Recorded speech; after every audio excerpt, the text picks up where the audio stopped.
বিশ্বাস করুন, সত্যি আমি নিজের চোখে দেখেছি। তার মানে তুই বলতে চাচ্ছিস মেহেদি মরে গিয়েও বেঁচে উঠেছে? ভাই বিশ্বাস করুন, আমি দুজন চোখ দিয়ে ওকে বারবার দেখছি। তুই এবার তোর মুখ বন্ধ কর। আরে আমি নিজের হাতে ওকে কবর দিয়েছি, ও কি করে আসবে? জাফরিকে পাওয়ার জন্য এত কিছু করলাম, কিন্তু কি হলো? শেষে জাফরি আমাকে দড়িয়ে দিল পুলিশের কাছে। জাফরি যদি আমার সাথে বিয়ে করতে রাজি হয় তাহলে ওর কপাল ভালো, আর নয়তো ওর জীবন নরক করে তুলবো। কিন্তু ভাই, তুই চুপ কর তো ভাই। মেহেদি যদি বেঁচে থাকতো সে অবশ্যই জাফরির কাছে আসতো, কারণ তাদের দুজনের সম্পর্কটা আলাদা। বোকা ছেলে, এখনো তোর মাথায় বুদ্ধি হলো না? এত বড় ভুল দেখলাম কি করে? আচ্ছা তুই কোথায় দেখেছিস ওকে? ওই কাঁচা বাজারে দেখছিস ওকে? আচ্ছা ঠিক আছে, তুই আর আমি গিয়ে ঘুরে আসবো কেমন, দেখি ও কিভাবে বেঁচে থাকে। আমি তো ক্যাম্পাসের পেছনে ফুল তুলতে গিয়েছিলাম। আমি তোকে অনেকবার খুঁজেছি, দেখতে পাই নাই। তাই নাকি? আর তুই পারিসও বটে, তোকে আমরা তন্ন তন্ন করে খুঁজছিলাম, খামোখা দারোয়ানগুলোকে গালি দিলাম। আসলে সত্যি বলতে আমি পেছনে খেলতেছিলাম ওই ছোট বোরকা পরা মেয়েটার সাথে। তাই বলে তুই? বান্ধবীরা যখন জাফরিকে একটু বকা দিতেছে, এমন সময় খাদিজা মানে 7 বছরের বাচ্চা মেয়েটা দৌড়ে আসলো। তোমরা আন্টিকে বকতেছো কেন গো? শুধু তো আমরা খেলতেছিলাম একটু। তুমি কে আর এই সময় কেন? রাগ করছো কেন গো? বাচ্চাদের সাথে কেমন ব্যবহার করতে লাগে তোমরা জানো না? এই বাচ্চা, তুমি ঢোকলে কি করে? কি বলবো বলো? তোমরা তো দরজার চেয়ারে বসে নাক দেখে ঘুম পাচ্ছিলে। কে গেল কে আসলো তোমরা তো খবর রাখো না। কি আমাদের সর্বপ্রথম আল্লাহর কাছে হিসাব নেবে। দায়িত্ব পালনে যদি অবহেলা করো, কি আমাদের আল্লাহর কাছে জবাব দিতে হবে। তোমরা জানো না? দারোয়ান এই কথা শোনার পর চুপ হয়ে গেল। বান্ধবীরা অবাক নজরে তাকিয়ে আছে। এত ছোট বাচ্চা কয় কি? দেখ, একটা ছোট্ট মেয়ে কত সুন্দর কোরআন হাদিস দিয়ে কথা বলতে পারে। এই জন্য তো আমি খাদিজার সাথে বন্ধুত্ব করেছি, তাই না মামুনি? একদম ঠিক বলেছো আন্টি। আর তোমার বান্ধবীদের পর্দা করতে বলবে। তারা কি দেখতে পায় না আমি তাদের ছোট হয়ে সবসময় বোরকা পরে বের হই? আর তোমার অনেকগুলো বান্ধবীর মাথায় কাপড় নেই। এই আন্টির বান্ধবীরা তোমরা পর্দা করো ফারুজ। সূরা আফজাল 33 আল্লাহ বলেছে, তোমরা জাহিলিয়াত যুগের মেয়েদের মতো রূপ সৌন্দর্য বের হবে না। আর তোমরা আল্লাহর আইন অমান্য করে মাথায় কাপড়টা ঠিক মতো দাওনি। পাকা মেয়ে একটা। এত কথা কোথায় শিখেছিস মা তুই? নিশ্চয়ই ওর বাবা মা খুব পরহেজগার, তাই সন্তানটা এমন হয়েছে। শুধু কি তাই, বাবা একজন আলেম আর মা কোরআনের হাফিজা, তাহলে সন্তান তো খুব ভালো হবেই। এইভাবে কেটে গেল 2 মাস। জাফরির সাথে খাদিজার মানে বাচ্চা মেয়েটার সাথে ভালো মিল হয়েছে। আর মাত্র 15 দিন মুম্বাই থাকবে জাফরি, তারপর বাংলাদেশে চলে যাবে। সত্যি জাফরির সাথে মেহেদির দেখা হবে? জাফরি কি সত্যি মেহেদিকে ফিরে পাবে, নাকি আর কোনোদিন দেখাই হবে না?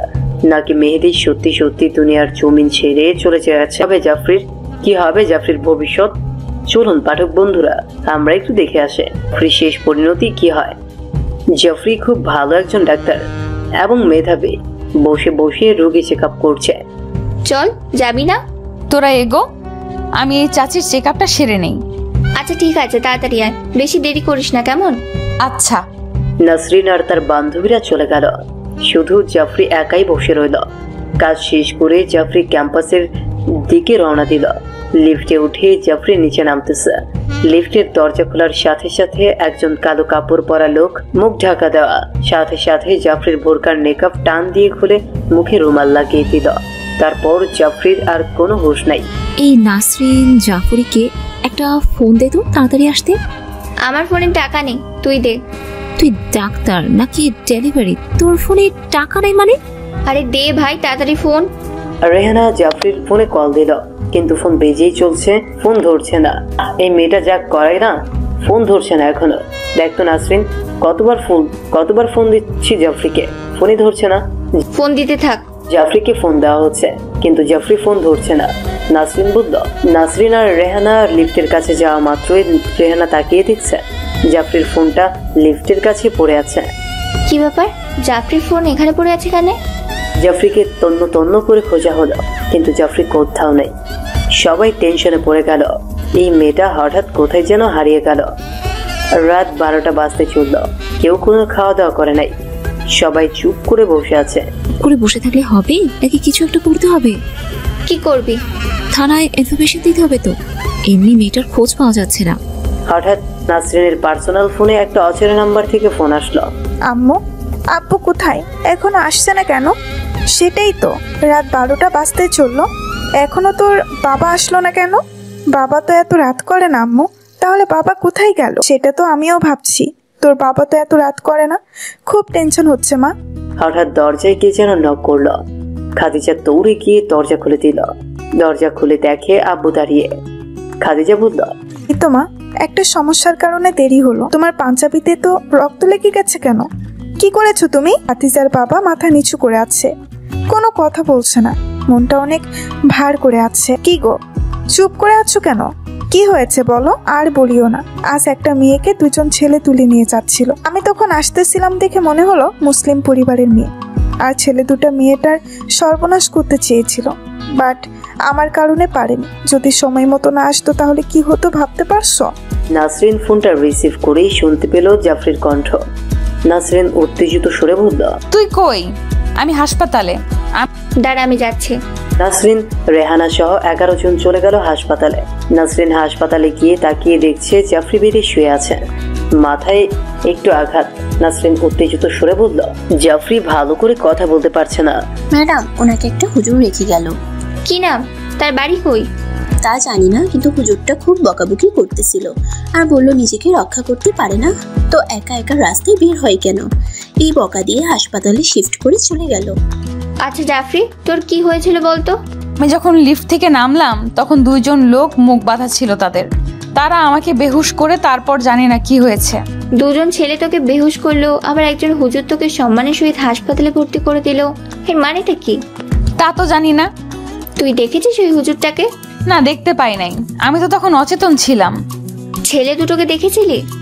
না, তাদের মুখ ঢাকা ছিল। তাহলে এসবের মানে কি? আমি শিওর নয়ন এসব করেছে। দুজন ছেলে এসে বলছে, নয়ন ভাই, আমরা জাফরিকে গাড়ি করে নিয়ে আসতেছিলাম, এমন সময় 3 জন হুজুর আমাদের কাছ থেকে কেড়ে নিয়েছে। তোমাদের যে 10,000 টাকা দিয়েছিলাম, টাকা ফেরত দাও। তোমরা স্থানীয় লোক হয়ে মেয়েটাকে আনতে পারলে না? সামান্য 2 টাকার মুলুবির বয়ে তোমরা ওকে ছেড়ে পালিয়ে গেলে। ছি, আমার টাকা ফেরত দাও। একজন ছেলে দৌড়ে এসে বলছে, নয়ন ভাই, আমি সেদিন বলেছিলাম মেয়েদেরকে দেখেছি, আমি খোঁজ নিয়ে দেখেছি লোকটি আমাদের আশেপাশে আছে। কি শুরু করলি আবার? আরে ভাই, ওকে নিজের হাতে কবর দিয়েছি, ও কি করে ফিরে আসবে বলতো? কালকে আপনাকে বাজারে দেখিয়ে দেব, নিজের চোখে দেখিয়েন। আচ্ছা, আমিও দেখব ওটা মেয়েদি নাকি অন্য কিছু। খাদিজার আব্বু মন খারাপ করে বসে আছে, ছাদের উপর বসে থেকেই চিন্তা করছে। খাদিজার আম্মু, আমাকে কেমন লাগছে কেন? আজকে রাত্রেবেলা মেয়েটাকে কোলে করে নিয়ে গেলাম, কিন্তু মেয়েটার মুখটা এত বারবার মনে পড়ছে কেন? যেন মেয়েটাকে আগে কোথাও দেখেছি, যেন মেয়েটাকে আমি বহুদিন ধরে চিনি। আর মনটা এত ছটফট করছে কেন? আর ওই মেয়েটার মুখটা এত মায়া লাগছে কেন? কি হয়েছে আমার? দেখ, এসব শয়তানের ধোঁকা। একটা বেগানা নারীর কথা বারবার মনে পড়ছে। খাদিজার আব্বু বারবার মনকে সান্ত্বনা দেওয়ার চেষ্টা করছে, কিন্তু কিছুতেই মনটাকে শান্ত রাখতে পারছে না। যেন ওনাকে আগে থেকেই চিনি, যেন অনেক কাছের মানুষ। দেখ, এসব কেন মনে হচ্ছে আমার? আর ওনার মুখটা এত মায়াবী লাগতেছে কেন? আচ্ছা, আমি তো মেয়েটাকে হাসপাতালে ভর্তি করে দিয়েছে, যাই গিয়ে দেখি মেয়েটার কেমন হাল। খাদিজার আব্বু বাসা থেকে বের হতে যাবে, এমন সময় স্ত্রী ডাক দিয়ে বলছে, খাদিজার আব্বু কই যাচ্ছ? কালকে যে মেয়েটাকে হাসপাতালে রেখেছি, ওর একটু খোঁজ নিতে যাব। ও, মুখটা ভার করলে যে? না কিছু না, আপনি যান। যেহেতু মেয়েটাকে বখারি ছেলের হাত থেকে রক্ষা করেছেন, আর তার খোঁজ নেওয়াটাও তো আপনার দায়িত্ব, তাই না? আমি আপনাকে বিশ্বাস করি, আমি বলছি আপনি যাবেন। আমি আসছি তাহলে, 1 ঘন্টার ভিতরেই ফিরে আসবো। হুজুর, মেয়েটা তো কাল রাতেই চলে গেছে। কি? কারণ মেয়েটার অনেক বান্ধবী আছে, তারা সবাই ডাক্তার, এবং মেয়েটাও ডাক্তার। মেয়েটা ডাক্তার? হুজুর, কিছু ভাবছেন? না, কিছু না। আচ্ছা ঠিক আছে, ধন্যবাদ। মেয়েটা বারবার আপনার কথা বলছিল যে আমাকে রক্ষা করলো, তার মুখটা দেখতে পারলাম না। কপালে নাই দেখা করা, তাই হয়তো আমিও এসে দেখা করতে পারলাম না। আপনি যদি বলতেন সকালে আসবেন তাহলে বলে দিতাম, আর যেত না। আচ্ছা ঠিক আছে, নো প্রবলেম। আচ্ছা, ভালো থাকেন ম্যাডাম। এই বলে খাদিজার বাবা হাসপাতাল থেকে বাড়ি এসে দেখছে স্ত্রী কান্না করতেছে। খাদিজার আম্মু কিন্তু স্বামীকে দেখতে পায়নি। পেছন থেকে যখন কাঁধে হাত রাখ কান্না করছো কেন, কি হয়েছে? কি রে, মন খারাপ করে কেন? মাথায় যে আঘাত পেয়েছিস, ওষুধ একটু খেতে হবে তো নাকি? যে লোকটা আমাকে হাসপাতালে দিয়ে গেল, ওই লোকের মুখটা যদি দেখতে পাইতাম। লোকটা তোর মন চুরি করে নিল নাকি? থাক, কি বলিস? কোনো পরপুরুষ আমার মন চুরি করতে পারবে না, কিন্তু লোকটাকে দেখতে পেলে খুব ভালো হতো। কেন যে মনটা একটু ছটফট করছে। থাক। ঘুরিয়ে এই কথা বলতেই বান্ধবীরা হাসাহাসি শুরু করে। তোরা যে কি বলিস না, তোকে হারানোর ভয়টা আমার ইদানিং বেড়ে গেছে। তোমাকে ছাড়া থাকতে পারবো না গো, আমার কেউ নেই একমাত্র তুমি ছাড়া। খাদিজার আব্বু স্ত্রীর গালে একটা চুমু দিল। চুমু দেওয়াতে চোখের গড়িয়ে যাওয়া পানি স্বামীর ঠোঁটে গিয়ে লাগলো। দুই হাত দিয়ে মুখটা চেপে ধরে কপালে একটা মুদিয়ে বলছে। স্বামীর মুখে এই কথা শোনার পর খাদিজার আম্মু আরো জড়িয়ে ধরে কান্না শুরু করে দিল। দুজন দুজনকে জড়িয়ে ধরে আছে। নয়ন আর নয়নের বন্ধু বাজারের এক কোনায় দাঁড়িয়ে আছে। কি রে, কই মেহেদি? ভাই বিশ্বাস করেন আমি কোনো মিথ্যা কথা বলি নাই। জানি না এখন কেন আসতেছে না। আর শুধু জড়িয়ে ধরে কান্না করলে হবে? বাজারে তো যেতে হবে, ব্যাগটা দাও। না, ছাড়বো না তোমাকে, সারা জীবন এভাবেই ধরে রাখতে চাই। আচ্ছা ধরে থেকো, আমি দাঁড়িয়ে আছি। বাড়িতে সদাই পাতি না আনলে রান্না করবে কি দিয়ে? তোমার মেয়ে না খেয়ে কষ্ট পাবে তো। ছাড়ো, বাজার যেতে হবে। একটা সুখবর আছে। কি সুখবর? আমার পেটে তোমার নতুন মেহমান আসতে চলেছে। কি তাই নাকি? হুররে! কি করছো? পড়ে যাবো তো, নামাও আমাকে। কেন নামাবো? আমাদের নতুন মেহমান আসতে চলেছে। আজ আমি খুব খুশি। আজ সবাইকে মিষ্টি খাওয়াবো। এবার তো কোল থেকে নামাও। যাও বাজারে যাও, আর আমার জন্য একটু টক কিছু নিবা, কেমন? ওকে সোনা। বাদ দে ভাই, তোর বাটপারি গল্প বাদ দে। আরে ভাই একটু ওয়েট করেন। আরে ভাই, মেহেদি বেঁচে থাকবে কি করে? ও তো মারা গেছে। দুজনেই তর্ক করতেছে। এমন সময় খাদিজার আব্বু বাজারে ঢুকলো। কিন্তু দুজনে তর্ক করতে করতে হঠাৎ নয়ন নজর করে দেখলো সে অবিকল একটা মেহেদি। এটা দেখার পর নয়নের চোখ বড় বড় হয়ে গেল। মুখে একই রকমের দাড়ি, একই রকমের মোটা, একই রকমের চলাফেরার সাইজ। এ আমি কি দেখছি? আমি কি কোনো স্বপ্ন দেখছি না তো? সে আগের মেহেদি দেখছে। এটা কি করে সম্ভব? নিজের হাতে মেহেদিকে কবর দিয়েছে, আজ সে মেহেদি আমার সামনে দাঁড়িয়ে। এটাই যদি মেহেদি হয় তাহলে ওইখানে কি পড়ছে? ওর বাড়ি তো বাংলাদেশে, একই রকমের চলাফেরার সাইজ। এ আমি কি দেখছে? আমি কি কোনো স্বপ্ন দেখছি না তো? সে আগের মেহেদি দেখছে। এটা কি করে সম্ভব? নিজের হাতে মেহেদিকে কবর দিয়েছে, আজ সে মেহেদি আমার সামনে দাঁড়িয়ে। এটাই যদি মেহেদি হয় তাহলে ও এখানে কি করছে? ওর বাড়ি তো বাংলাদেশে, আর ও এখানে কি করছে? আর ও জাফরিকে ছাড়া এতদিন কি করে আছে? ভাই ভাই ও ভাই, কি ভাবছেন? অনেক কিছু ভাবতেছি। আমি কি স্বপ্ন দেখছি নাকি বাস্তব? আমি তো এখনো বিশ্বাস করতে পারছি না। আরে ভাই, বেঁচে থাকা কি করে সম্ভব? নিজের হাতে ওকে আমি কবর দিছি। আমার মাথা ঘুরছে ভাই, কি করব আমি? এবার তো বিশ্বাস করলেন নয়ন ভাই? আমি তো নিজের হাতে মেয়েদিকে কবর দিয়েছি, এটা কি করে সম্ভব? ও বেঁচে আছে কিভাবে? তাও আমি ভাবছি ও বেঁচে গেল কিভাবে। ওর মাথায় যেভাবে আঘাত করেছি, বেঁচে থাকার কথা ছিল না।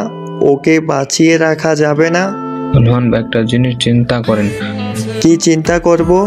কোনোদিন যদি প্রকাশ হয়ে যায় আপনি মেয়েদিকে হত্যা করেছেন, তাহলে নাসরিন আপনার কি করতে পারে ভেবে দেখেছেন? এই জন্যই তো ওকে বাঁচিয়ে রাখা যাবে না। আমার মনে হয় কি এটা মেহেদি না।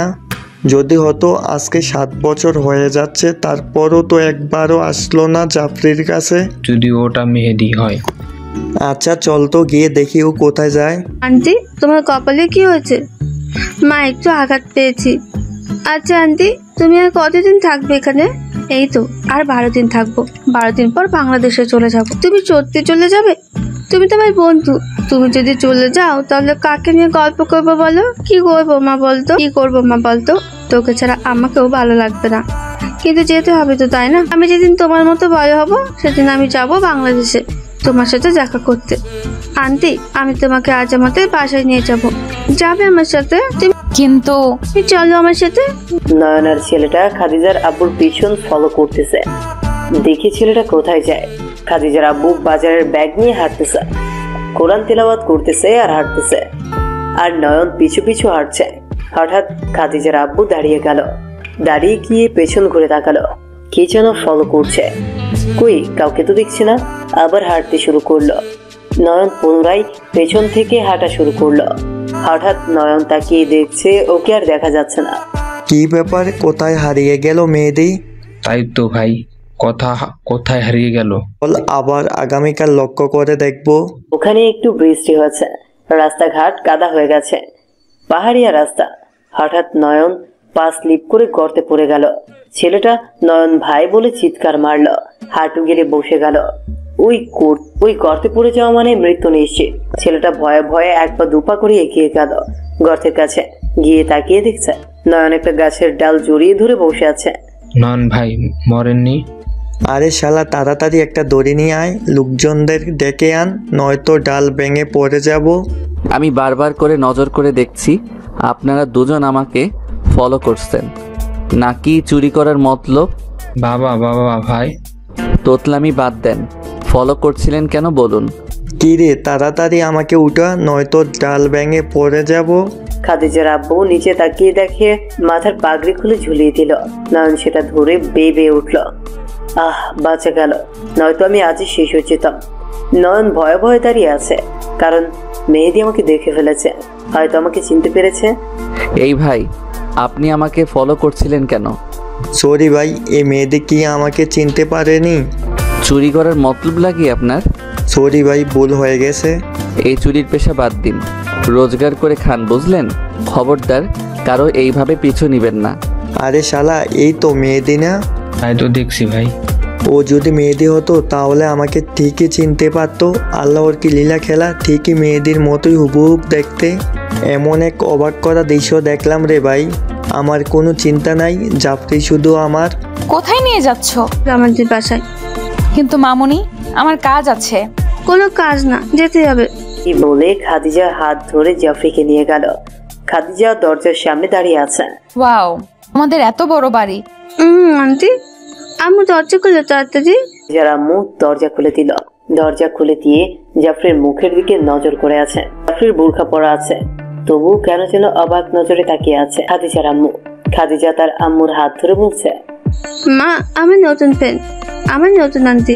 খাদিজা এই কথা বলা মাত্রই খাদিজার আম্মু খাদিজাকে জোরে একটা থাপ্পড় মেরে দিল।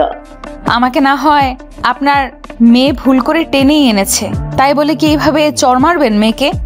আমি আমার মেয়েকে কি করব সেটা আমার ব্যাপার, তাতে আপনার কি? আপু, আমার ভুল হয়েছে, আমি এখানে আসবো না। প্লিজ মেয়েটাকে আর মাইরেন না। আপনাদের একটা বিবেক থাকা উচিত। ছোট্ট বাচ্চাদের সাথে অচেনা লোকের বাসায় এসেছেন কেন? না আপু, আমার ভুল হয়েছে। ভালো থাকবেন। আসসালামু আলাইকুম। আমাকে মাফ করে দেবেন।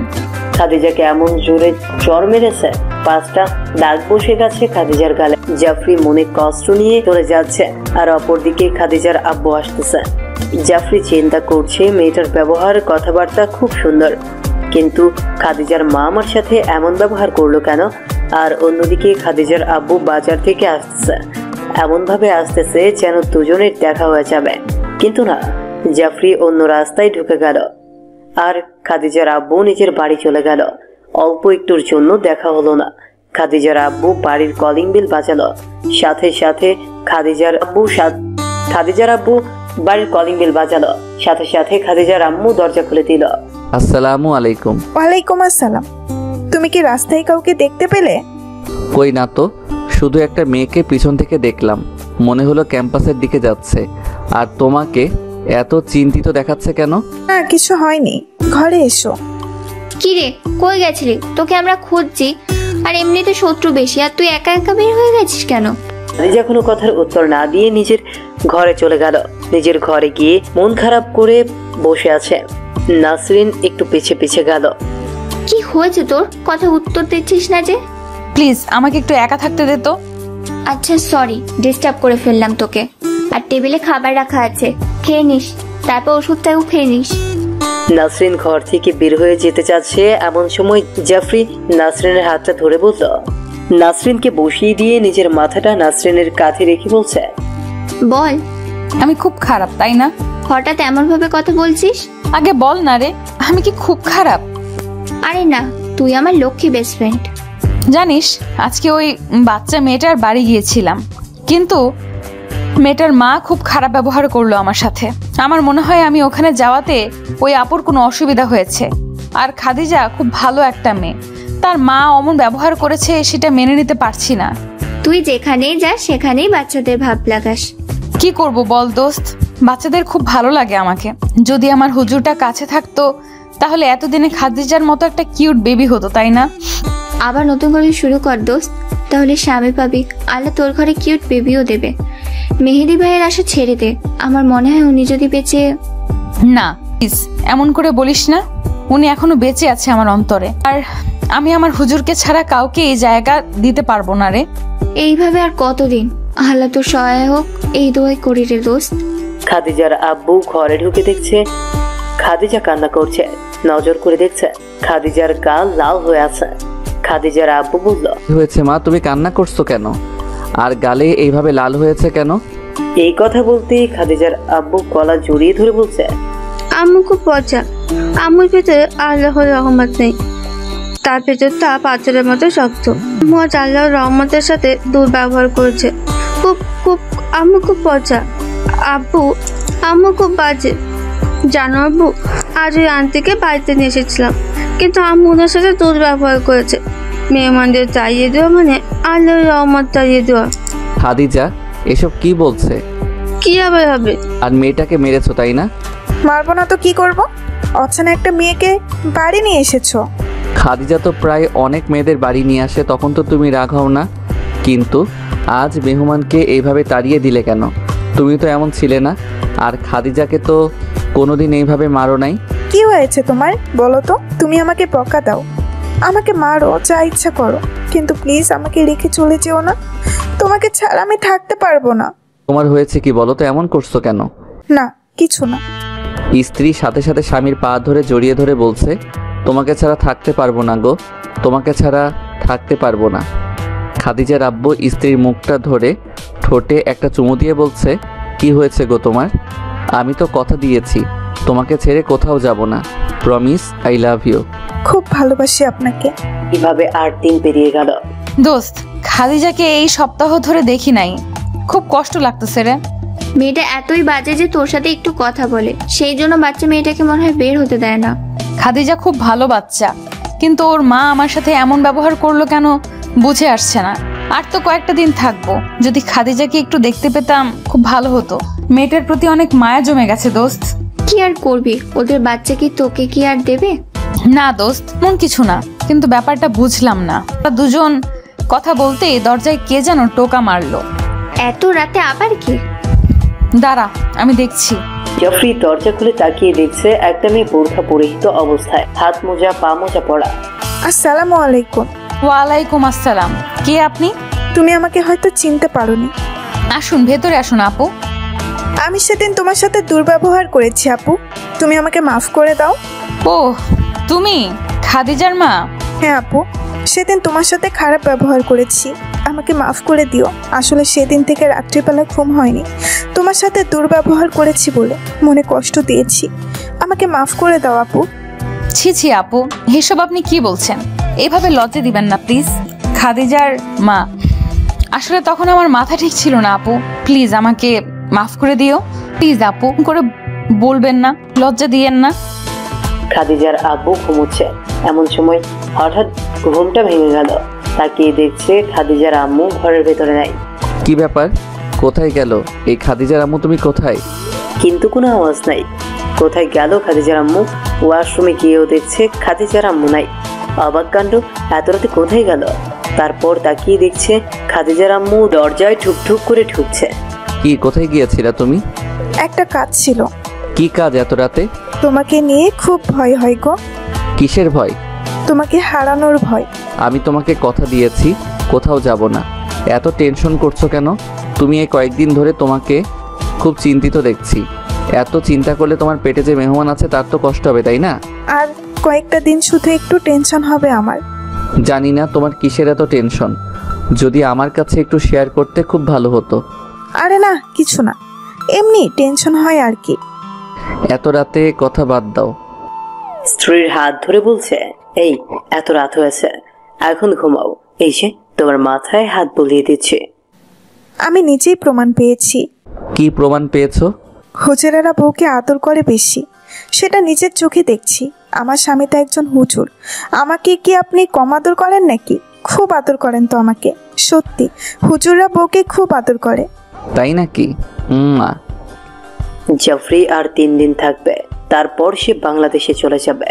নাসরিন আর জাফরি একই চেম্বারে বসে রোগী চেক আপ করছে। এমন সময় কিছু আদিবাসী মহিলা কান্না করছে। তাদের ভাষায় বলছে, আমার বাবাকে আপনারা একটু চিকিৎসা করেন। এরা কি বলছে? ও রোগীকে নিয়ে আসো। আদিবাসী মেয়েগুলো তাদের ভাষায় বলল। এবার নাসরিন বলল, এবার জাফরি আদিবাসী মেয়েগুলোর সাথে যাচ্ছে তাদের বাসায় চেক আপ করতে। এসো, সকালের নাস্তাটা সেরে নাও। এই খাদিজার আপু কই গো? দাঁড়াও, আসতেছি। কি রান্না করছো গো দেখি? ও এই তো ডিম খিচুড়ি। ও সেই মজা হবে, দাও তাড়াতাড়ি, ক্ষুধা লেগেছে। খাদিজার আব্বু যখন খাবার মুখে দিতে যাবে, এমন সময় একটা বৃদ্ধ আদিবাসী বুড়ি এসে রাখছে। খাদিজার বাবা তাড়াতাড়ি খাবার বাদ দিয়ে বৃদ্ধ আদিবাসী বুড়ির কাছে গিয়ে বলছে, কি গো দাদি, কি হয়েছে এত সকালে? কি হয়েছে দাদুর? এই খাদিজার আম্মু, তাড়াতাড়ি জুব্বা দাও, আমি একটু দাদাকে দেখতে যাব। খাদিজার আম্মু খাদিজার বাবাকে জুব্বা বের করে দিল। জুব্বাখানা পরিধান করে বলছে, চলো তো দাদি, দেখি দাদার কি হয়েছে। আর অপরদিকে জাফরি মেয়েগুলোর সাথে আসতেছে তাদের বাবাকে চেক আপ করতে। বাবার শ্বাসকষ্ট বেড়ে গেছে অনেক, ডাক্তার আপু একটু তাড়াতাড়ি চলেন। যেতে যেতে জাফরি আদিবাসী এলাকায় ঢুকে পড়লো। আর ওইদিকে খাদিজার আব্বু আসতেছে, আর অপরদিকে জাফরি মেয়েগুলোর সাথে আসতেছে তাদের বাবাকে চেক আপ করতে। বাবার শ্বাসকষ্ট বেড়ে গেছে অনেক, ডাক্তার আপু একটু তাড়াতাড়ি চলেন। যেতে যেতে জাফরি আদিবাসী এলাকায় ঢুকে পড়লো। আর ওইদিকে খাদিজার আব্বু আসতেছে। দাদি চলো একটু তাড়াতাড়ি। বয়স হইছে রে দাদা, কোন দিন জানি তো দাদা আর আমি মরে যাব, আগের মতো হাঁটতে পারি না। দাদি, অমন জীবনে আমরাও পা দিব, আমাদেরও সামনে আছে ওই রকম দিন। হরে দাদা চল তাড়াতাড়ি, ডাক্তার মনে হয় এসে গেছে। জাফরি বৃদ্ধ লোকটার চিকিৎসা করছে, আর ওই দিক দিয়ে খাদিজার আব্বু আসছে। ভয় পাওয়ার কারণ নাই, তোমাদের বাবা ঠিক আছে, শুধু ঠান্ডা লাগার কারণে শ্বাসকষ্ট বেড়েছে। কিছু ওষুধ লিখে দিচ্ছি, এই ওষুধগুলো ওনাকে খাওয়াবেন, কেমন? ম্যাম, বাবা সুস্থ হবে তো? ইনশাআল্লাহ সুস্থ হয়ে যাবে, তেমন কিছু হয়নি, একটু ঠান্ডা লেগে শ্বাসকষ্টটা বেড়েছে। জাফরি ব্যাগ থেকে কি যেন বের করে দিল মেয়েগুলোকে। এতে কিছু টাকা আছে। আপনি টাকা দিচ্ছেন কেন? আমি জানি তোমাদের কাছে কোনো টাকা নাই, তাই দিচ্ছি। তোমাদের বাবাকে ওষুধ কিনে এনে দিও, কেমন? যে ওষুধগুলো লিখে দিয়েছি এগুলো আমার কাছে বর্তমানে নাই, লজ্জা করিও না, টাকাগুলো রাখো। কিন্তু আপনি কিসের সাথে এত টাকা দিচ্ছেন আমাদের? বেশি কিছু দেই নাই তো। আর সত্যি কথা বলতে, আমার বাবাকে কথা দিয়েছিলাম বড় ডাক্তার হয়ে মানবতার খেদমতে নিজেকে বিলিয়ে দেব। মেয়েগুলো অবাক নজরে তাকিয়ে আছে। খাদিজার আব্বু আর দাদি দরজায় দাঁড়িয়ে আছে। পুটি দরজা খুলে দিল। এসেছিল, এইমাত্র চলে গেল। টাকা পেলি কই? টাকা আমরা দেই নাই, বরং উনি আমাদের কিছু টাকা দিয়ে গেল আর বলল বাবার তেমন কিচ্ছু হয়নি, ঠান্ডা লেগে বাবার একটু শ্বাসকষ্ট বেড়েছে আর কি। ডাক্তারের নাম কি রে পুটি? দাদা ওটা মেয়ে ডাক্তার। ও, তার নাম কি? ওনার নাম জাফরি। নতুন ডাক্তার মনে হচ্ছে, এর আগে নাম শুনি নাই তো। ওনার বাড়ি বাংলাদেশে। বাড়ি বাংলাদেশে, নাম জাফরি। কেমন যেন চেনা চেনা লাগছে, যেন নামটা আগে কখনো শুনেছি, খুব চেনা মনে হচ্ছে। এই দাদা, এই দাদা। কি কি ভাবছিলি তুই? না কিছু না তো। কি যেন ভাবতেছিলি? না কিছু ভাবি নাই। কিরে, এখনো দেশে ফিরতে 2 দিন বাকি, এখনই ব্যাকপ্যাক করছিস? যাওয়ার দিন এত ঝামেলা করতে পারবো না, তাই আগে ভাগে সব গুছিয়ে নিচ্ছি। দোস্ত, একটা কথা বলবো, রাগ করবে না তো? বল, করবো না। খাদিজার জন্য কিছু জিনিস কিনেছি, কিভাবে ওকে দেব সেটাই তো বুঝতে পারছি না। ওর মাকে গিয়ে দে। কিন্তু কিভাবে? কেউ যদি না বলে, এমনি তাদের বাড়িতে কিভাবে যাবি? তা ঠিক, এক কাজ করতে পারিস, কাহারও দ্বারা পাঠিয়ে দে। Good idea. জানি না, 2 দিন পর চলে যাব। আর কোনো দিন ওর সাথে দেখা হবে কিনা জানি না। এতদিনে বিয়ের পিড়িতে বসলে খাদিজার মতো একটা কিউট বাচ্চা পাইতিস। ধ্যাত, তোর যা কথা। তুমি যে তোমার আদিবাসী দাদাকে দেখতে গিয়েছিলে, কি বললো ডাক্তার? ডাক্তার বলছে কোনো প্রবলেম নাই, শুধু ঠান্ডা লাগার কারণে শ্বাসকষ্ট একটু বাড়ছে আর কি। ও, টাকা পয়সা কিছু দাও নাই? না। সে কি কথা বলছো, দাওনি কেন? একটা মেয়ে ডাক্তার আসছিল, ফ্রি চিকিৎসা দিল, আবার টাকাও দিয়ে গেল।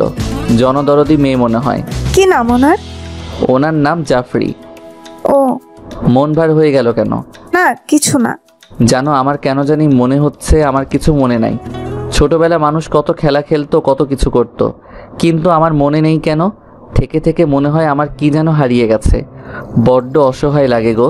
আর জানো, কিছু চিত্র যখন চোখের সামনে ভেসে ওঠে তখনই মাথার যন্ত্রণা বেড়ে যায়। আর কেন এমন মনে হচ্ছে?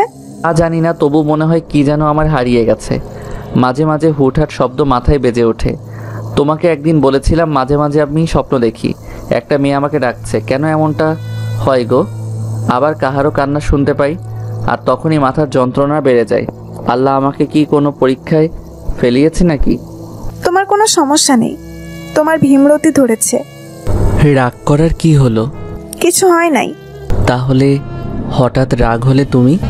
ধ্যাত, ছাড়ুন তো, আমাকে টাচ করবেন না। যাক বাবা, আমি আবার কি করলাম এত রাগ হলে যে? দরজার কলিং বেল বেজে উঠল। এখন আবার কে এলো রে? খাদিজার আব্বু গিয়ে দরজা খুলে দিল। দেখছে একটা লোক অনেকগুলো জিনিসপাতি নিয়ে দাঁড়িয়ে আছে। বলুন কি দরকার? কি নাম ওনার? আব্বু? জাফরি মানে? ওই মেয়েটা দিয়েছে মনে হয়। ও আচ্ছা, দিন। খাদিজার আব্বু জিনিসগুলো নিয়ে দরজা লাগিয়ে দিয়ে আসছে। এইসব কি? তা জানি না, খাদিজার জন্য পাঠিয়েছে। কে পাঠিয়েছে? জাফরি কি যেন নাম মেয়েটার। মানুষ দিয়েছে, সেই জন্যই কি নিতে হবে? ঘুরিয়ে দিতে পারতেন। আচ্ছা, তোমার কি হয়েছে বলো তো? কয়েকদিন ধরে তুমি আমার সাথে অদ্ভুত ব্যবহার করছো। খাদিজাকে বাহিরে বের হতে দিচ্ছ না, আবার আমাকেও বের হতে দিতে চাও না। তোমার হয়েছে কি একটু বলবে? আমার আবার কি হবে? না, কিছু হয়নি। আচ্ছা ঠিক আছে। খাদিজা, খাদিজা কই মা? আসসালামু আলাইকুম। ওয়ালাইকুম আসসালাম। তোমার জন্য গিফট পাঠিয়েছে। কে আব্বু? ওই যে জাফরি, কে যেন। ও জাফরি আন্টি, দাও দাও। খুব খুশি হয়েছিস দেখছি ওনার নাম শুনে। আব্বু, খুব খুব খুব খুশি হয়েছি। ওই আন্টি খুব ভালো। জানো, ওনার বোন নাকি ওনার জন্য অনেক গিফট আনতো, অনেক জিনিস আনতো। অনেক কষ্ট করে নাকি ওনার বড় আমাকে পড়াশোনা করিয়েছে। তাই? জানো আব্বু, ওই আন্টির মনে অনেক কষ্ট। উনি আমাকে সব বলেছে। ওনার বোন নাকি লুকিয়ে আছে। আমি বললাম কেন লুকিয়ে আছে? তারপর আন্টি চোখের পাশে ছলছল করে বলছিল, মা তা তো জানি না তোর আঙ্কেল কোথায় লুকিয়েছে। তবে তোর আঙ্কেলের কাছে লুকোচুরি খেলার হার মেনে গেছি, তারপরেও তোর আঙ্কেল বেরোচ্ছে না। আমি আন্টিকে বলেছি ঠিক তোমার বয়কে তুমি পাবে, ঠিক উনি তোমার কাছে একদিন ফিরে আসবে। আমি আল্লাহকে বলে দিয়েছি, আল্লাহ ছোট বাচ্চাদের কথা শোনে, ঠিক একদিন আঙ্কেল ফিরে আসবে। তাই? তোমার আঙ্কেলের নাম কি? এই চা, নাম তো শোনা হয় না আব্বু। আচ্ছা ঠিক আছে, গিয়ে পড়তে বসো কেমন? দিন যেতে থাকলো।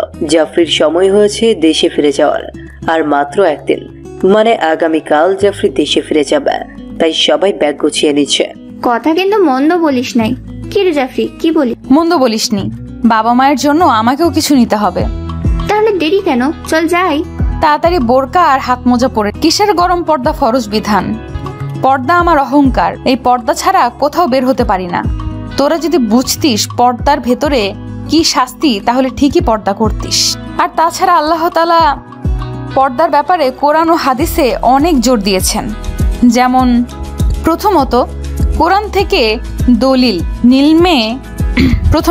থেকে দলিল নিম্নে বর্ণিত দলিল সমূহ পর্দা ফরজের উজ্জ্বল প্রমাণ। এবং যারা মনে করে যে পর্দা একটি উত্তরাধিকার সূত্রে প্রাপ্ত অভ্যাস বা ইসলামের প্রাথমিক যুগের জন্যই মানানসই ছিল, তাদের জন্য দাঁত ভাঙা জবাব। প্রথম দলিল আল্লাহ তাআলার বাণী, হে নবী, ঈমানদার নারীদেরকে বলো, তারা যেন তাদের দৃষ্টিকে সংযত করে ও তাদের লজ্জাস্থানের হেফাজত করে।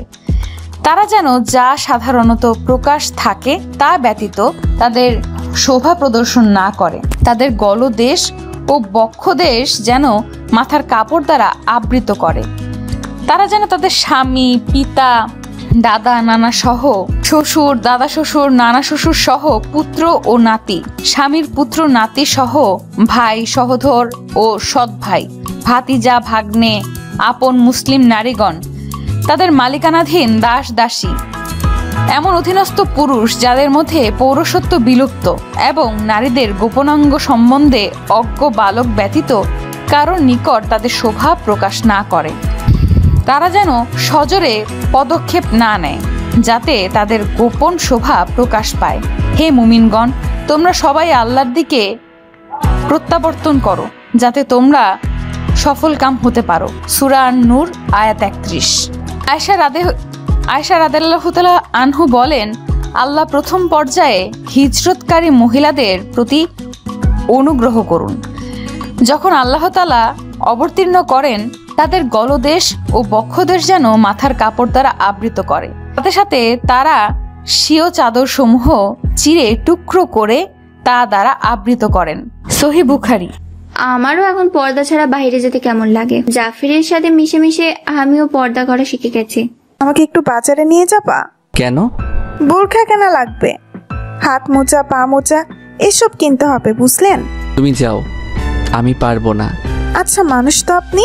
কেন? আপনি বাড়িতে বসে থেকে বউকে মার্কেটে পাঠাবেন, তাই না? যাও না। কে নিষেধ করছে তোমাকে? আমি জানি হুজুরেরা বউকে মার্কেটে পাঠিয়ে কখনোই ঘরে বসে থাকে না। আর আপনি? আমি কি যাবেন কিনা বলেন? এই ভাঙন তো ভাই আপনি শুধু কানের কাছে, এই ভাগেন তো ভাই আপনি শুধু কানের কাছে ঘ্যান ঘ্যান করেন। কি বললেন? আমি ভাই? আপনার আমি কোন জন্মের ভাই শুনি? কোন জন্মের ভাই না? আমাকে আরেকটা বিয়ের অনুমতি দাও, তাহলে তোমার খুব ভালো হবে, সব কিছু করে দেব। লুচ্ছা লোক একটা, বউ দিয়ে শখ মিটে না, তাই না? যাই হোক আপু, আমার পক্ষে যাওয়া সম্ভব না। মাথা ঠিক আছে আপনার? আমি আপু। এবার রাগ উঠছে কিন্তু। না, যাব না। এই যে আমি বিছানায় কম্বল গায়ে দিয়ে শুয়ে পড়লাম। খাদিজার মা আর কিছু বলল না, করে দাঁড়িয়ে আছে। খাদিজার আব্বু কম্বল দিয়ে নাকে মুখে ঢাকা দিয়ে আছে। যাক বাবা, জেদ থেমেছে, আর মার্কেটে যেতে হবে না। এখন একটু নাক ডেকে ঘুম পাড়িয়ে 10 মিনিট পর 10 মিনিটে ডাকাডাকি শুরু হয়ে গেল। দুষ্ট লোক থাকায় একেবারে আনস্মার্ট একটা লোক। বউকে নিয়ে তো বছরেও ঘুরতে চায় না, আজ একটু মার্কেটে যেতে চাচ্ছি, নাক ডাকতে শুরু করেছে। মনটা বলছে হাত পা বেঁধে নদীতে ফেলে দিই। ফাজিল একটা। না, ঘুম পাড়তে দেওয়া যাবে না। এদিকে নয়ন খবর পেয়ে গেছে জাফরি আজ মার্কেটে আসবে। নয়ন চক্রান্ত করছে কিভাবে জাফরিকে তার কাছে আনা যায়। ওই জাফরির জন্য আমার লাইফটা বরবাদ হয়ে গেছে। সর্বনাশ না করা পর্যন্ত শান্তি নাই। যদি আমাকে বিয়ে করে তাহলে তোর ভাগ্য ভালো, আর যদি না করে জীবন নরক করে দিব। নাসরিন নাসরিন নাসরিন, এর জন্যই তো ডাইরেক্ট কিছু করতে পারি না, নয়তো এতদিনে জাফরিকে তোলে নিয়ে বিয়ে করে ফেলতাম। দেখি একটাবার শেষ চেষ্টা করে কিছু করতে পারি কিনা। আমার মাথায় একটা প্ল্যান আছে। অন্যদিকে খাদিজার আম্মু এক বালতি পানি নিয়ে স্বামীর গায়ে ঢেলে দিল। এমন সময় খপ করে ঘুমন্ত মানুষ উঠে বসলো। এই কি করছো? এই কি করছো? পানি ঢেলে দিলা? এবার যাবে কিনা বলো। ধ্যাত, তোমাকে নিয়ে আর পারবো না। আচ্ছা ঠিক আছে, পাঞ্জাবি বের করে দাও। এই তো আমার টুকটুকে বর, কি সুন্দর রাজি হলে। কিন্তু পানি ঢালার পরে স্বামী স্ত্রী দুজন রেডি হয়েছে, মার্কেটে যাবে। জাফরি, নাসরিন সহ 17 জন ডাক্তার 3টা কার নিয়ে বের হলো মার্কেটে। সবার উদ্দেশ্য কেনাকাটা করা। তাই জাফরি নিয়ত বাবা মায়ের জন্য কিছু নিবে। মার্কেটের সামনে গাড়ি পার্কিং করে রেখে দিয়ে শপিং মলে ঢুকলো। সবাই মার্কেটে ঢুকেছে, আর এইদিকে নয়ন আর কয়েকজন ছেলে তাদের পিছু পিছু এসেছে। তাদের নিয়ত জাফরিকে কিডন্যাপ করবে, সুযোগ পেলেই তারা কিডন্যাপ করবে। আর একদিকে খাদিজার আব্বু আম্মু মার্কেটে আসছে খাদিজাকে বাসায় রেখে, তারাও মার্কেটের মধ্যে ঢুকলো। নয়ন চারদিকে ছেলেদের সেট করে রাখলো। এই দেখ জাফরি, শাড়িটা কত সুন্দর, তাই না? কেমন হবে বলতো? শাড়ি কি করবি? কেন, বরকে পরে দেখাবো। বাপরে, এত ভালো কবে থেকে হইলি? সারাদিন তো তোর বরের সাথে মোবাইলে ঝগড়া করিস তুই। আরে পাগলি, ঝগড়া করব না কেন বলতো? এতবার বলছি বরকে দাঁড়িয়ে রাখতে, কিন্তু আমার বর কথাই শুনছে না। তোর মতো কি আমার ভাগ্য ভালো বল যে হুজুর জামাই পাবো? আমার কপালেই টাকলা জুটছে। তবু আলহামদুলিল্লাহ, আমার টাকলাটা আমার খুব ভালো। দাঁড়িয়ে রাখতে একটু তাল বাহানা করে, এই জন্য ঝগড়া লাগে। ওই যে দেখ, নীল কালারের শাড়ি, ওটা খুব ভালো লাগবে, নিতে পারিস। কই দেখি। এই দেখ কত সুন্দর, একেবারে গায়ের সাথে লাগিয়ে দেখতে। তোর জন্য এটা নেই, তুই শাড়ি দেখ, আমি একটু চাদর দেখি আম্মুর জন্য। এই কথা বলে জাফরি একটু নাসরিনের থেকে দূরে সরে গেল। এই রেডিমেড বোরখা কেমন লাগবে গো? ভালো লাগবে খুব। না, এটা বোরখার মডেলিং বেশি, এটাতে পর্দার হক আদায় হবে না। তাহলে নিও না, রেখে দাও। এই, এটা কেমন বানাবে? খুব ভালো মানাবে। এই, এটা কেমন মানাবে? এই যে একটু সাইড মনে হচ্ছে। তাহলে নিও না। এই যে একটু টাইট মনে হচ্ছে। ফাজিল একটা, বোরখার কালার পছন্দ করতেছে। হঠাৎ খাদিজার আব্বু তাকিয়ে দেখছে দিন আমার পিছনে নয়ন ছেলেটে। ও শপিং মলে কি করছে? আবার চুরি করার মতলব করছে না তো? খাদিজার আম্মুকে বললেন, তুমি একটু বোরখা পছন্দ করো, আমি আসতেছে। আর জাফরি চাদর দেখছে এক পাশে দাঁড়িয়ে, আর নয়ন জাফরির পেছন দিক দিয়ে এক পা দুপা করে এগোচ্ছে। হঠাৎ নয়নের কাঁধে কে যেন হাত রাখলো। নয়ন মাথা ঘুরিয়ে দেখছে সেই হুবহু মেহেদির মতো লোকটা। ও হুজুর, আসসালামু আলাইকুম। ওয়ালাইকুম আসসালাম। কি ব্যাপার, এখানে কেন? এই তো হুজুর, একটু দেখতেছি কি নিয়ে যায়। আমি নিজের চোখে দেখছি তুমি চোরের মতো চুপি চুপি হেঁটে বেড়াচ্ছ। সেদিন যে তোমাদের দুজনকে 500 করে টাকা দিলাম, তারপরও চুরির ধান্দা গেল না বুঝি? এই শালা সেদিন থেকে আমাকে চোর মনে করতেছে। মনে হয় নাক ঘুষি দিয়ে ফাটিয়ে দেই। কিছু বললে তুমি? না হুজুর, কিছু বলি নাই। এই নাও 5000 টাকা, কখনো চুরি করবে না, কেমন? আর এখনই এখান থেকে বের হয়ে যাও। কিন্তু এখানে তোমার থাকা হবে না। আমি নজর করে দেখছি চাদরের দোকানে বোরখা পরা মেয়েটা ওই দিকে মুখ করে দাঁড়িয়ে আছে। তুমি তার দিকে এগোচ্ছিলে। একদম থাকা হবে না, নয়তো পুলিশে দেব। না হুজুর, সমস্যা নাই, আমি বের হয়ে চলে যাচ্ছি, পুলিশ ডেকে আনার দরকার নাই। নয়ন এখান থেকে বের হয়ে চলে গেল। খাদিজার আব্বু জাফরির পিছনে দাঁড়িয়ে এক নজর। নয়ন ওখান থেকে বের হয়ে চলে গেল। খাদিজার আব্বু জাফরির পেছনে দাঁড়িয়ে এক নজর তাকিয়ে আছে। মেয়েটি যে ধরনের বোরখা পরে আছে, এই রকম বোরখাই খাদিজার আম্মুকে কিনে দিতে হবে। খাদিজার আব্বু যখন পেছনে মুখ ঘুরে যাচ্ছে, জাফরিও তখন ঘুরে তাকালো। খাদিজার আব্বু চলে গেল, কিন্তু জাফরি মুখটা দেখতে পেল না। রে, এদিকে আয়। দাঁড়া, আসছি। বলতো এই শাড়িটা কেমন মানাবে? সুন্দর লাগবে তোকে। তোর মা বাবার জন্য কিছু নিবি না? নেবো, চল তো সামনে একটু। তুমি কোথায় যাচ্ছিলে? একজনকে শায়েস্তা করলাম। মানে? না, কিছু না। এই বোরখাটা কেমন হবে দেখো তো। এটাও নাইস, তবে আমি একটা বোরকা খুঁজতেছি, কিন্তু পাচ্ছি কই। কেমন? ভাই, ওই বোরকা বের করুন তো। এই জাফরি, শোন না রে। বলেক, চল তো সামনে বোরখা দেখি। বাহ, বোরখা কি করবি রে? কেন পরবো? বাপরে, তুই তো। চুপ কর তো তুই। মেয়েটা বোরকা পরতে চেয়েছে আর তুই সহ্য করতে পারছিস না। চল, আমি তোকে পছন্দ করে দেব। জাফরি গিয়ে খাদিজার আব্বুর পেছনে দাঁড়িয়ে আছে। এই দেখো, এই বোরখা তোমাকে খুব মানাবে। সত্যি বলছো? একদম পারফেক্ট। আর অপর দিক দিয়ে জাফরি আর রাহানা হেঁটে আসছে বোরখার দোকানের কাছে। ভাই, এটা প্যাক করে দিন। জাফরি গিয়ে খাদিজার আব্বুর পেছনে দাঁড়িয়ে আছে। বোরখার দরদাম করে যখন টাকা দিয়ে মুখ ঘুরিয়েছে, তখনই জাফরির চোখের সামনে পড়ে গেল খাদিজার আব্বু। জাফরিও বোরখা পরা ছিল। এমন সময় জাফরির চোখ দুটো বড় বড় হয়ে গেল, গোটা শরীর থর থর করে কাঁপছে।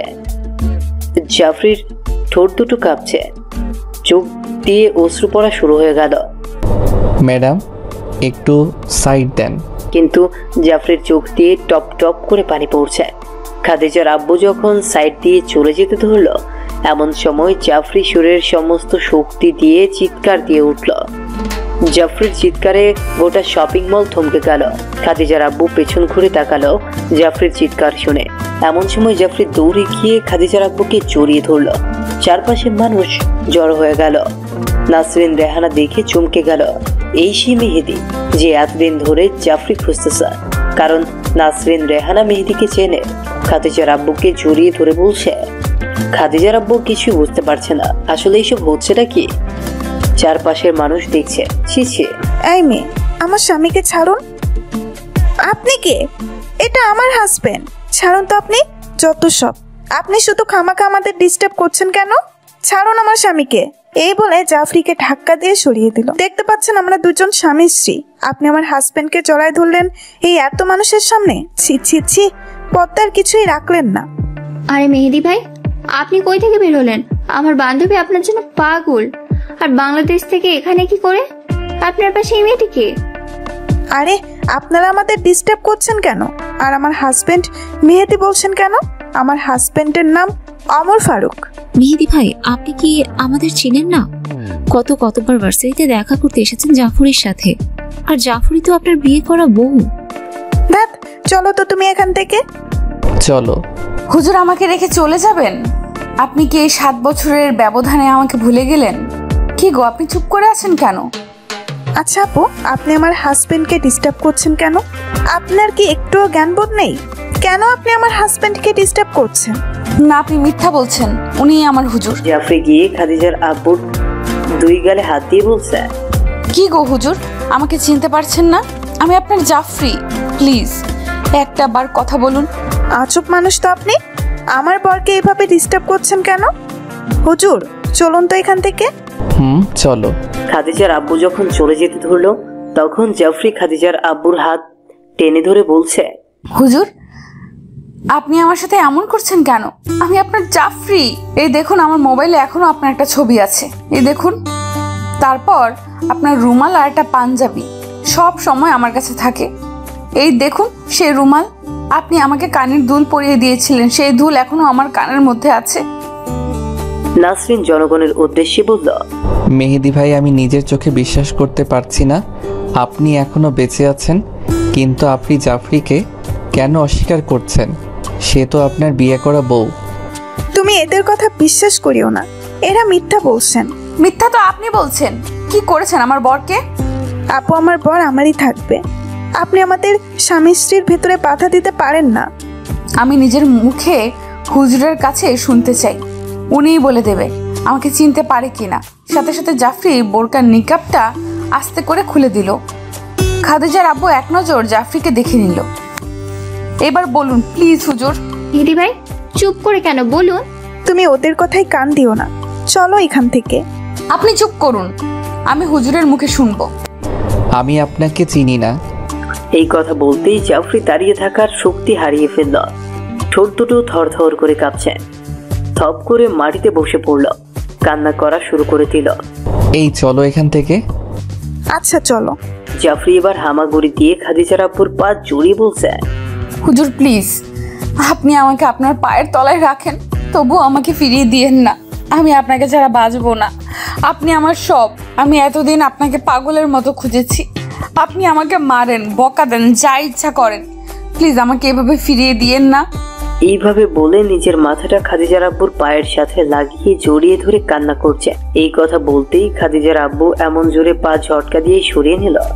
সাথে সাথে জাফরির ঠোঁট ফেটে রক্ত বের হয়ে লাগলো। ইতকে গেল একদিকে জাফরি। মেহেদি ভাই, আপনি কি মানুষ? কেউ এইভাবে পা দিয়ে ধাক্কা মারে নাকি? জানি না আপনি কেন এমন পরিবর্তন হলেন। আপনি জাফরিকে পাগলের মতো ভালোবাসতেন, সেই জাফরির সাথে এমন ব্যবহার করছেন। আমি অনেকক্ষণ ধরে সব সহ্য করছি।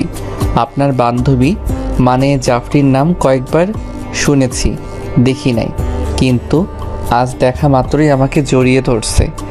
এত মানুষের সামনে একটা পরপুরুষকে জড়িয়ে ধরতে ওনার কি একটু লজ্জা হলো না? আর আমি বলছি তো ওনাকে চিনি না। আমার স্ত্রী আছে, এই যে দেখুন আমার স্ত্রী, এই মেয়েটি। জাফরি বলে কোনো মেয়ে আমার জীবনে ছিল না এবং এখনও নেই, এবং আমার একটা মেয়ে আছে 7 বছর বয়স, খাদিজা নাম তার, এবং আমার স্ত্রীর পেটে আরেকটা বাচ্চা। সুতরাং আমাদের সংসারটা জাফরি নষ্ট করার চেষ্টা যেন না করে। প্লিজ আর কেউ ডিস্টার্ব করবেন না, চলো খাদিজার আম্মু। এই বলে খাদিজার আব্বু খাদিজার আম্মুর হাত শক্ত করে ধরে হেঁটে যাচ্ছে, আর জাফরির রক্তমাখা মুখটা নিয়ে ডান হাত উঁচু করে ডাকতে যাচ্ছে, কিন্তু মুখে আওয়াজ যেন বের হচ্ছে না। জাফরি কথা বলার জবানটা যেন হারিয়ে ফেলেছে, গোটা শরীর থর থর করে কাঁপছে। নাসরিন যখন জাফরি বলে কাঁধে হাত দিল, সাথে সাথে জাফরি নাসরিনকে জড়িয়ে ধরে বলছে, আমি ওনাকে ছাড়া বাঁচবো না রে, আমি ওনাকে ছাড়া বাঁচবো না। উনি যদি আমাকে কাজের লোক করে রাখে তবু আমি থাকবো, আমি ওনাকে ছাড়া বাঁচবো না। এই চুপ কর, কাঁদিস না, সব একদিন ঠিক হয়ে যাবে। কি ঠিক হবে?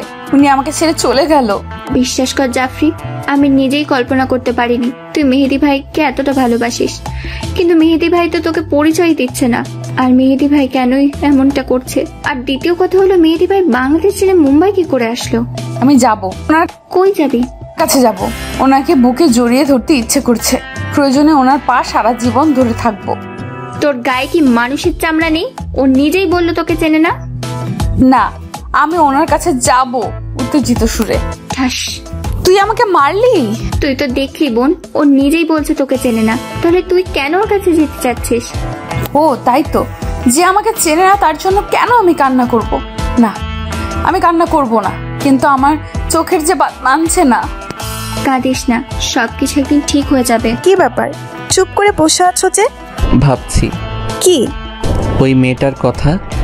বাদ দাও তো, ওসব মেয়ে তোমাকে ফাঁসানোর চেষ্টা করছে, কিন্তু মেয়েটা আমার পা শক্ত করে জড়িয়ে ধরে কান্না করছিল কোন কারণে? এইসব নিয়ে ভেবো না। এই যে তোমার জন্য চা নিয়ে এসেছি, খেয়ে নাও। কি রে, জাফরি ওঠেনি? না রে, সারা রাত কান্না করেছে মেয়েটা, তাই এখন একটু ঘুমাচ্ছে। আমি মেহেদি দুলা ভাইয়ের একটা জিনিস খেয়াল করে দেখেছি, যা তোরা লক্ষ্য করে দেখিসনি, সেটা নিয়ে খুব ভাবছি। কি জিনিস? আমার মাথার কাছে একটা ক্ষত দেখলাম, এর আগে তো ক্ষত ছিল না। হয়তো কোনোভাবে আঘাত পেয়েছে। ওইভাবে আঘাত পেয়েছে আমার তো মনে হলো না। এমনি আঘাত পাওয়ার পর অমন দাগ না, আমার মনে হয় কোনো ধারালো অস্ত্র দিয়ে আঘাত করা হয়েছে। কি বোঝাতে চাইছিস তুই? এটাই তো বুঝতে পারছি না। সকাল হলো, জাফরির যাওয়ার সময় হয়ে যাচ্ছে। আজ বিকেলবেলা জাফরি তার দেশে চলে যাবে। বিকেল 4টায় ফ্লাইট। সবাই যার যার ব্যাগ গুছিয়ে দিচ্ছে। জাফরি জানলার কাছে মন খারাপ করে দাঁড়িয়ে আছে, আর কালকের কথাগুলো মনে করে কান্না করছে। এমন সময় নাসরিন আসলো। কি রে, দাঁড়িয়ে কেন? কি বল? কান্না করছিস কেন? কই না তো, কান্না করব কেন? এইভাবে কি কান্না করলে হবে? যে তোকে ভুলে যায় তুইও তাকে ভুলে যা। এই দোস্ত, একটা কথা বলি। বল। আগে বলতো, আমাদের ফ্লাইট কয়টায়? 4টায়। কেন? এখনো 3 ঘন্টা বাকি আছে, তাই না? চল না রে, একটু হুজুরের বাসায় যাই, ওনাকে খুব দেখতে ইচ্ছে করছে। আবার? চল প্লিজ দোস্ত। আচ্ছা ঠিক আছে। আমার যদি ছেলে হয় তাহলে ছেলের নাম রাখবো খালিদ সাইফুল্লাহ। আল্লাহ মেয়ে দেবে নাকি ছেলে দেবে কেমন করে বলবে? দেখি কি হয়। যাই হোক, দোয়া করিও গো, এবার যদি ছেলে হয়। হঠাৎ করে দরজার কলিং বেল বেজে উঠল। খাদিজার আব্বুকে দরজা খুলে দিল। তাকিয়ে দেখছে দুজন বোরখা পরা মেয়ে। আসসালামু আলাইকুম, আমি জাফরি। তো কি মনে করে আসছেন? আসলে হুজুর, খাদিজার সাথে এবং আপনার সাথে একটু দেখা করতে এসেছি। না, বেশিক্ষণ থাকা যাবে না তো, 4টার দিকে ফ্লাইট আছে, দেশের বাড়িতে ফিরতে হবে। তো খাদিজা কই? ঘুমাচ্ছে। তো আপনার স্ত্রী? ও ঘরে। মেহেদি ভাই আপনি? চুপ, একদম চুপ। ভিতরে আসুন। না। কে? কালকের মেয়েটি। এই যে জাফরি ম্যাডাম, কি মনে আসছেন? আমি আগেই বলতেছি আমার স্বামী মেহেদি না। ও তাই? জানেন আপু, আমার হুজুরের একবার গরম পানি দিয়ে পা পুড়ে গেছিল, তো আপনার হাজবেন্ডেরও বুঝি গরম পানি দিয়ে পা পুড়ে গেছে। কি বোঝাতে চাইতেছো তুমি? কিছু না আপু, তবে এতটুকুই বলবো, আল্লাহ আমার কপালে যা রাখছে সেটাই হবে। কি বোঝাতে চাইছেন? আস্তে কথা বলো, পেটে চাপ লাগবে। ও আপনার স্ত্রী বুঝি প্রেগনেন্ট? জি হুজুর, আজকে চলে যাচ্ছি, নিজের খেয়াল রাখবেন। আপনার নতুন মেহমান আসতে চলেছে, তার খেয়াল রাখবেন। আর হয়তো মুম্বাই কোনো দিনও আসবো না। আর হ্যাঁ, আপনার যে ঠান্ডা অ্যালার্জি আছে, একটু সতর্কভাবে চলবেন। এই এলাকায় তো খুব ঠান্ডা, নয়তো শ্বাসকষ্ট বেড়ে যাবে। আমার শ্বাসকষ্ট আপনি কি করে জানলেন? আমার বরের শ্বাসকষ্ট ছিল, নিঃশ্বাস নিতে পারতো না। সারা রাত ওনার বুকে তেল মালিশ করে দিতাম, ওষুধ কাজ করতো না। আচ্ছা হুজুর, ভালো থাকিয়েন, আপনার সংসারটা সুখের হোক। বুবু ভালো থেকো, নিজের স্বামীর যত্ন করিও। হুজুর ভালো থাকিয়েন, আপু ভালো থাকিয়েন। আসসালামু আলাইকুম। স্ত্রী এসে বলছে। এই বলে জাফরি কান্না লুকিয়ে মুখ ঘুরিয়ে হেঁটে যাচ্ছে। খাদিজার আব্বু দরজায় দাঁড়িয়ে আছে পাথরের মতো। যতদূর জাফরিকে দেখা যায় ততদূর জাফরির দিকে তাকিয়ে আছে। নিজের অজান্তেই খাদিজার আব্বুর চোখে পানি চলে আসলো। আচ্ছা, খাদিজার আম্মু উনি কি করে জানলো শ্বাসকষ্ট আছে? ডাক্তার মানুষ, এজন্যই হয়তো দেখেই বুঝতে পারছে। সবাই বেরিয়ে পড়েছে এয়ারপোর্টে যাবে। কার গাড়ি দাঁড়িয়ে, ফিউ ব্যাগ নিয়ে গাড়ির দিকে এগোচ্ছে। জাফরি গাড়িতে উঠলো, জানলার পাশে বসলো, বারবার ক্যাম্পাসের দিকে তাকিয়ে আছে।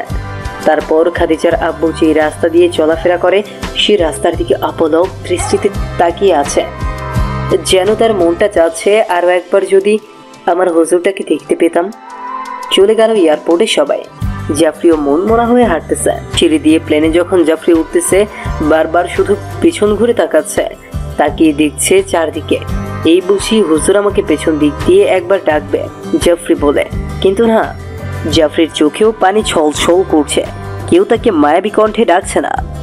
যদি হুজুর একবার আমাকে ডাকতো, সারা জীবন ওনার পায়ের কাছে পড়ে থাকতাম, কিছু চাইতাম না, স্ত্রীর অধিকারটা চাইতাম না, তবুও তো ওনার মায়াবী মুখটা দেখতে পেতাম। বারবার ঘুরে তাকাচ্ছিস? না কিছু না। তাড়াতাড়ি বস।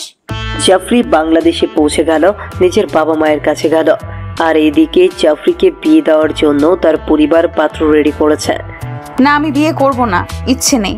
হ্যাঁ আম্মু ঠিক বলছি, কিন্তু হুজুর আমাকে অস্বীকার করেছে। আচ্ছা আম্মু ঠিক আছে, আমি একটু ঘুমাবো, পরে কথা হবে ইনশাল্লাহ। এই বিষয় নিয়ে তোমার সাথে পরে কথা হবে। এই কথা বলে জাফরি কম্বল গায়ে দিয়ে শুয়ে পড়ল। তুমি কান্না করছো কেন? না, কান্না করব কেন, এমনি মন খারাপ, শুধু ওই মেয়েটার কথা ভাবছি। আচ্ছা, উনি এখন দেশে চলে গেছে তাই না? হ্যাঁ যেতেই পারে, ওরা তো বাংলাদেশের মানুষ, তাই না? তবুও কেন যেন ওই মেয়েটির কথা মনে পড়ছে। কি করব বুঝে উঠতে পারছি না। শুধু ওই মেয়েটির কথা ভেবে তোমার কি লাভ? তোমার যে মেহমান আসতে চলেছে তার একটু কথা তো ভাবো। তাই তো, আমি কেন শুধু শুধু একটা অপর মেয়ের কথা ভাবতে যাচ্ছি? যাক, বাদ দাও এসব কথা। এইদিকে জাফরির রাত্রিবেলা টায়ার্ড ছিল, তাই তাড়াতাড়ি ঘুমিয়ে পড়ে। ফজরের নামাজে যখন ডেকে তুলতে যাবে, মা বারবার দরজায় ডাকছে, কিন্তু জাফরি দরজা খুলছে না। মা টেনশনে পড়ে গেল। মা টেনশনে পড়ে গিয়ে জাফরির আব্বুকে ডাকলেন। জাফরির আব্বু এসে ডাক দিল, কিন্তু জাফরি দরজা খুলছে না। বাবা মা দুজনেই ডাকছে, কিন্তু জাফরি দরজা খুলছে না। এমন সময় মা বললেন, জাফরির বাবা তাড়াতাড়ি দরজা ধাক্কা দিয়ে ভেঙে ফেলল। গিয়ে দেখে জাফরির গায়ে কম্বল। মা গিয়ে জাফরির গায়ে হাত দিল, দেখলো গোটা শরীর প্রচন্ড গরম হয়ে গেছে। মা বারবার ডাকছে, জাফরি চোখ খুলছে না।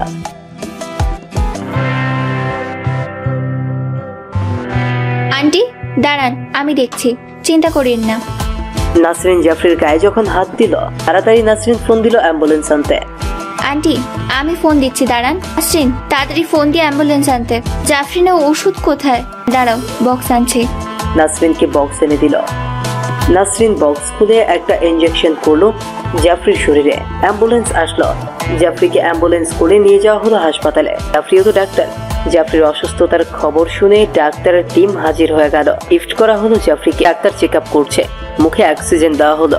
তারপর অনেক ডাক্তারি পরীক্ষা করা হলো, কিন্তু জাফরির কোনো পরিবর্তন দেখা যাচ্ছে না, যেন জাফরির জীবন বিপদসীমার উপর দিয়ে অতিক্রম করছে। ডাক্তারের একটা টিম আলোচনার বৈঠক করলো। আসলে আমরা সবকিছু পরীক্ষা করে দেখলাম, কিন্তু জাফরির শরীরে কোনো প্রবলেম ধরা পড়ে নাই। কিন্তু এত ওষুধ দেওয়া হচ্ছে, তারপরেও জাফরির কোনো পরিবর্তন দেখা যাচ্ছে না। এখন এখানে কিছু করার নাই, জাফরিকে সিঙ্গাপুর নিতে হবে। আমাদের পক্ষ থেকে সবকিছু করা শেষ। আমাদের তাই করতে হবে, আমি আজই সব ব্যবস্থা করছি। জাফরির মা বাবা কান্না করতে করতে পাগলের মতো হয়ে গেল। জাফরি ছিল সরকারি ডাক্তার, তাই জাফরিকে সিঙ্গাপুর নিতে কোনো সমস্যা হলো না। সবকিছু ঠিকঠাক। এবার জাফরিকে নেওয়া হলো সিঙ্গাপুরে। সেখানকার ডাক্তারগুলো সবকিছু পরীক্ষা মতো যা করা দরকার সব করলো।